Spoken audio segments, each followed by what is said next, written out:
First and foremost, as a team, how did it feel to get that first win of the season? It felt really good. It was very relieving as a team, especially winning the way we won. We really felt like we dominated defensively wise. We just tried to do everything right, run to the ball. Then got to force a turnover. Still haven't got a turnover yet. That's just the only downside of it, just not having a turnover. We just thriving for it. The opportunities were there. We just didn't capitalize on the opportunities that we had.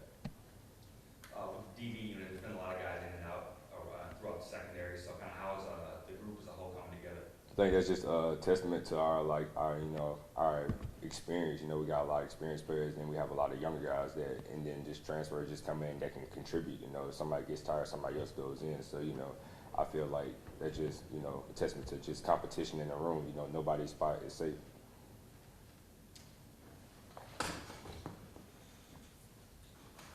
What stands out to you the most looking at Southern Miss on tape? On tape, they're very fast on the perimeter. I feel like their offense is predicated on making us tackle in space. That's been a theme of the past couple of weeks. Just everybody just trying to make us tackle in space, just by our structure. But they're very fast. Got a new quarterback in, very good player. Two good running backs that we played in the past. So they're pretty good on tape. They're just they're a very quality opponent. So we're excited about the matchup. Justin, this is the first time in like 7 years that Arkansas State has open conference play at home. How do you keep from making this game maybe too important, bigger than than it truly is? Obviously, too, when you take into consideration what happened last year, having a lead on them on the road and then getting away, how do you keep from maybe making this too much?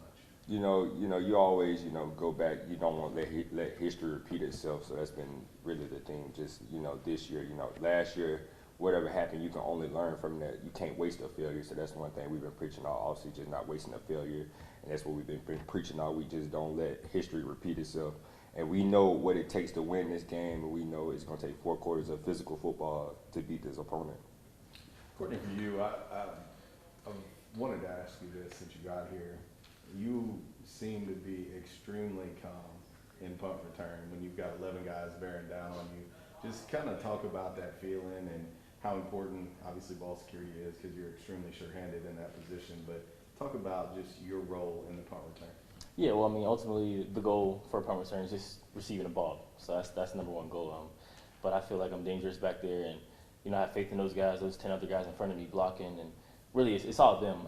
I would be nothing without them. So, it's just believing in those guys and having trust that, they're going to block for me and be able to, support me as I catch the ball and be able to, make plays back there.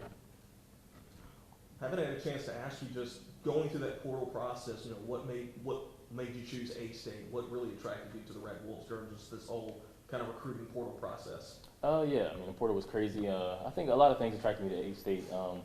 First of all, the coaching staff. I love Butch and Coach Lett. The facilities are beautiful here, and then I just seen a lot of opportunity.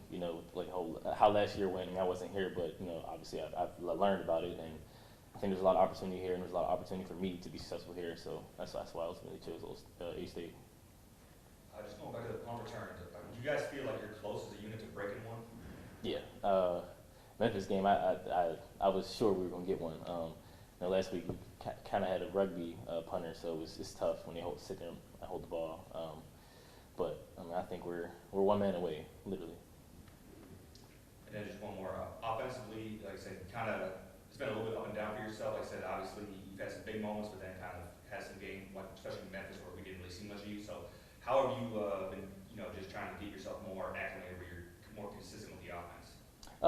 It's just, a lot of things go into it. It's 11 people out there, there's only one ball. So, I don't want to be selfish or get in that mindset, you know what I'm saying? So it's just about, we're just trying to win games. And if that's me having 0 catches a game and we win, that's fine. If that's me having 10 catches, that's the goal, is just to win games.